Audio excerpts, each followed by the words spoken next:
ஸ்தோத்திரம். இஸ்ரேலின் பகுதிகளான காசாவையும் வெஸ்ட் பேங்க் என்று சொல்லப்படுகிற மேற்கு கரையையும் சேர்த்து பாலஸ்தீனம் என்ற ஒரு தனி நாட்டை உருவாக்குவதற்காக இன்றைய நாட்களில் உலக நாடுகள் அங்கீகாரம் கொடுப்பதாக கூறுகின்றன. ஆனால் இது நடக்குமா?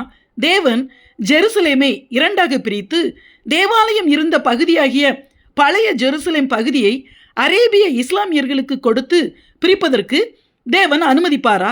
வேதம் என்ன சொல்கிறது என்பதை இந்த பதிவில் நாம் பார்ப்போம். வேத வசனங்களின்படி இனி இஸ்ரேலையும் தலைநகரமாகிய ஜெருசலேமையும் பிரிப்பதற்கு தேவன் அனுமதிக்கவே மாட்டார்.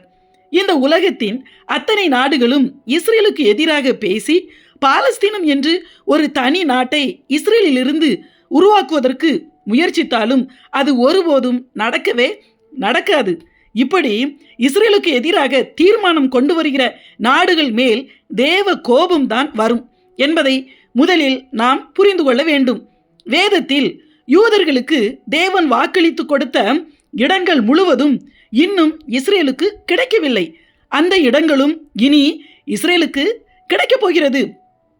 மேலும் இப்போது இஸ்ரேலின் கட்டுப்பாட்டில் இருக்கிற இடங்கள் இஸ்ரேலில் கையிலிருந்து யாராலும் பறிக்க முடியாது. இஸ்ரேலுக்காக தேவனே நேரடியாக யுத்தம் செய்வார். தேவன் இஸ்ரேல் ஜனங்களுக்கு வாக்களித்து கொடுத்த தேசம், அதாவது யோசுவா மூலமாக இஸ்ரேல் ஜனங்களுக்கு பிரித்து கொடுத்த தேசம், அதாவது தாவீது ராஜாவின் ஆளுகையில் இருந்த இஸ்ரேலின் நிலப்பகுதி என்பது இப்போதைய லெபனான், ஜோர்டான், சிரியா மற்றும் எகிப்தின் சீனாய் மலை பகுதி வரையிலும் உள்ள இடங்கள். இன்றைய அரபு நாடுகளிலும் சில நாடுகள் இஸ்ரேலின் நிலப்பகுதியாக தேவன் கொடுத்திருந்தார். வேத வசனங்களின்படி இந்த நிலப்பகுதிகள் இனி நடக்கப் போகிற கோகு மாகோகு என்கிற யுத்தத்தின் போது இஸ்ரேல் வசம் ஆகிவிடும். அவை மீண்டும் இஸ்ரேலுக்கு கிடைக்கும். ஆனால் இனி ஒருபோதும் இஸ்ரேலிடமிருந்து எதையும் தேவன் எடுத்து புறஜாதியருக்கு கொடுக்கவே மாட்டார். ஏன் என்று முதலில் சில உலக பிரகாரமான காரியங்களை பார்த்துவிட்டு ஆவிக்குரிய காரியங்களையும் பார்ப்போம். முதலில் இஸ்ரேல் தேசம் என்பது 4000 வருஷங்களுக்கு முன்பே தேவன் யூதர்களுக்கு வாக்கு பண்ணி உரிமையாக சொந்தமாக கொடுத்த நிலம். அந்த தேசத்தின் மீது உரிமை பாராட்டுவதற்கு யூதர்களை தவிர வேறு எந்த அரேபிய ஆக்கிரமிப்பாளர்களுக்கும் உரிமை கிடையவே கிடையாது என்பதை முதலில் நாம் எல்லோரும் புரிந்து கொள்ள வேண்டும். யூதர்கள் உலகமெங்கும் சில காலகட்டங்களில் சிதறி போனாலும் இஸ்ரேல் ஜனங்களாகிய ஒரு கூட்ட யூதர்கள் எல்லா காலகட்டத்திலுமே இஸ்ரேலில் தான் இருந்தார்கள். இப்போது பாலஸ்தீனம் என்று சொல்லப்படுகிற இடம் அது இஸ்ரவேலர்களுடைய சொந்த நிலம். காசாவிலும் மேற்கு கரையிலும் இருக்கிற அரேபியர்கள் அவர்கள் வேதத்தில் சொல்லப்பட்டிருக்கிற பெலிஸ்தியர்கள் கிடையாது. பெலிஸ்திய இனமே இப்போது பூமியில் இல்லை. இப்போது பாலஸ்தீனியர்கள் என்று சொல்லப்படுகிறவர்கள் இஸ்ரேலுக்கு வெளியே உள்ள அரபு நாடுகளில் இருந்து சில நூறு என்று கூட சொல்ல முடியாது, 100 வருஷங்களுக்கு முன்பு ஒட்டமான் பேரரசு, அதாவது ஒட்டமான் என்கிற அந்த பேரரசு, அவர்கள் அந்த எம்பையர் என்று சொல்லப்படுகிற அவர்களுடைய ஆளுகையில் இஸ்ரேல் தேசம் இருந்தபோது அங்கே அரபு நாடுகளில் இருந்து வந்து குடியேறி, அதாவது பஞ்சம் பிழைப்பதற்காக வழிப்பறி கொள்ளையர்களாக இஸ்ரேலுக்குள் வந்து நுழைந்து இஸ்ரேலை ஆக்கிரமித்து குடியேறியவர்கள்தான் இப்போது இஸ்ரேலில் இருக்கிற அந்த மேற்கு கரையிலும் காசாவிலும் இருக்கிற அரேபிய இஸ்லாமியர்கள். இப்போது பாலஸ்தீனம் என்று அவர்கள் சொல்லுகிற இடமும் நம்முடைய பரிசுத்த வேதாகமத்தில் சொல்லப்பட்டிருக்கிற ஒரிஜினல் பெலிஸ்தர்களுடைய நிலம் அல்ல. அது முழுக்க யூதர்களுடைய இஸ்ரேலுக்கு சொந்தமான இடம். உதாரணமாக வெஸ்ட் பேங்க் என்று சொல்லப்படுகிற மேற்கு கரை என்பதே இஸ்ரேல் நாட்டின் யூதேயா மற்றும் சமாரியா நிலப்பகுதிகள் தான்.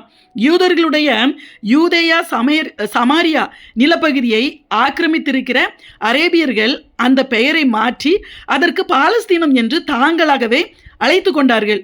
அவர்கள் பெலிஸ்தியர்களும் அல்ல, அந்த இடம் பெலிஸ்திய நாடும் அல்ல. அவர்கள் வந்தேறிய அரேபிய இஸ்லாமியர்கள் தங்களை தாங்களே பெலிஸ்தியர்கள் என்று அழைத்து கொண்டவர்கள்.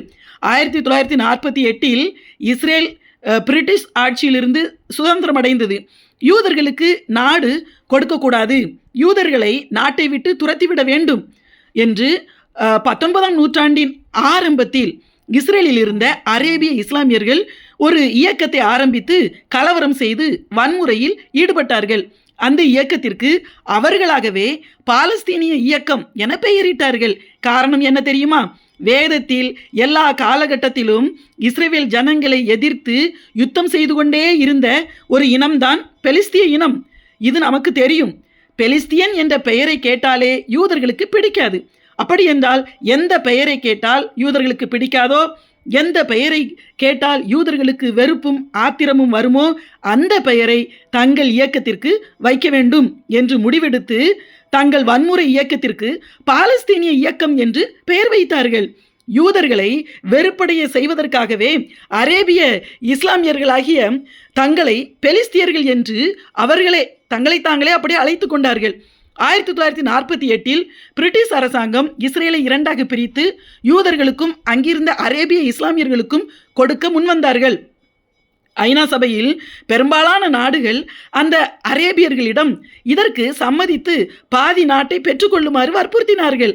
ஆனால் யூதர்கள் தங்கள் நாட்டின் பாதியை அரேபியர்களுக்கு கொடுப்பதை கூட எதிர்க்கவில்லை. ஆனால் அங்கிருந்த அரேபியர்கள் இதை ஏற்றுக்கொள்ளவில்லை. யூதர்கள் எல்லோருமே நாட்டை விட்டு வெளியேற வேண்டும், முழு நாடும் எங்களுக்கு வேண்டும், இப்போது ஐநா சபை தருகிற பாதி நாடு எங்களுக்கு வேண்டாம் என்று கலவரம் செய்து நிராகரித்து விட்டார்கள்.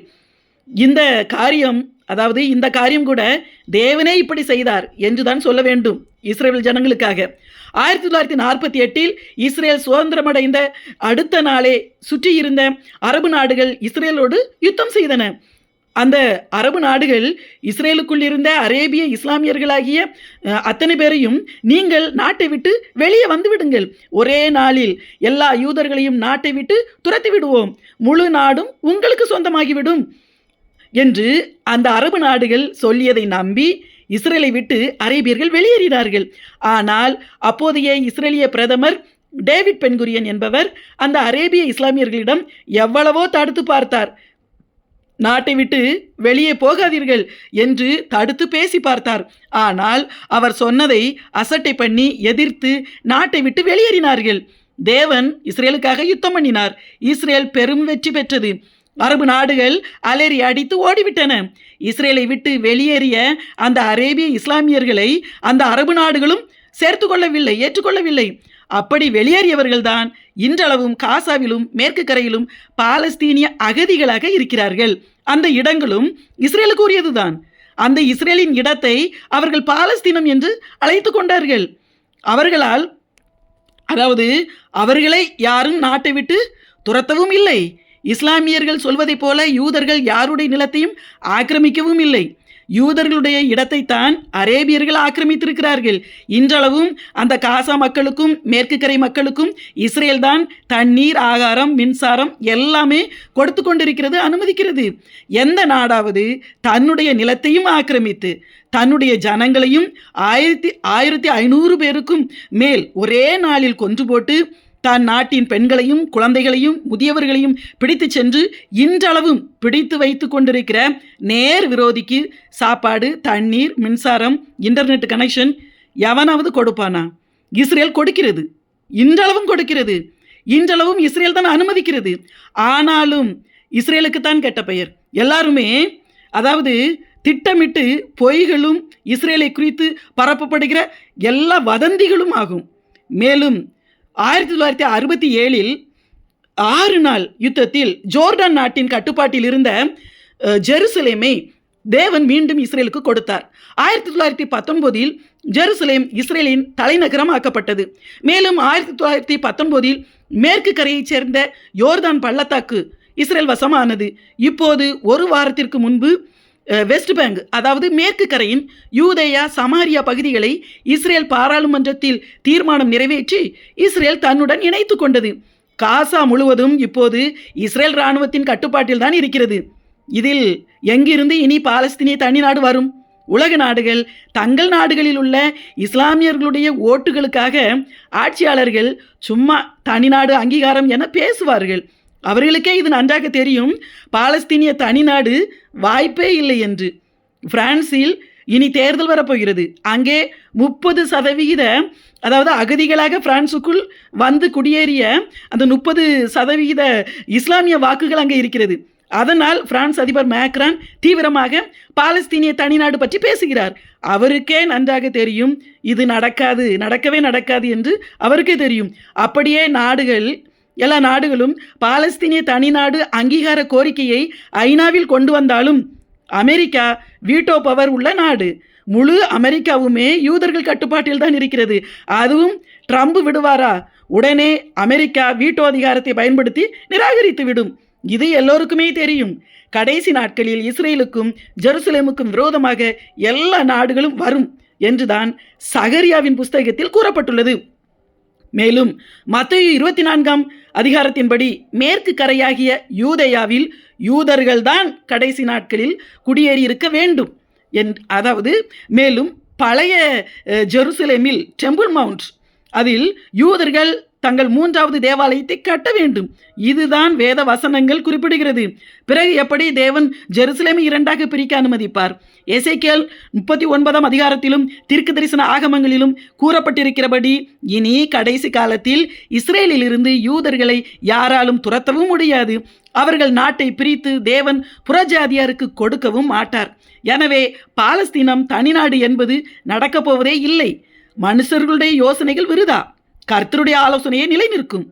இஸ்ரேலியர்களுக்கு தேவன் வாக்கு பண்ணி கொடுத்த எல்லா இடங்களும் இனி இஸ்ரேலுக்கு கிடைக்குமே தவிர இஸ்ரேலின் நிலப்பகுதியை மற்ற அந்நிய புறஜாதியாருக்கு தேவன் கொடுக்க அனுமதிக்கவே மாட்டார். ஜெருசலேமின் சமாதானத்துக்காக வேண்டிக் கொள்வோம். இஸ்ரேலை ஆசீர்வதிக்கிறவன் ஆசீர்வதிக்கப்பட்டவனாகவும் இஸ்ரேலை சபிக்கிறவன் சபிக்கப்பட்டவனாகவும் இருப்பான் என்று தேவன் சொல்லியிருக்கிறாரே. ஆமீன்.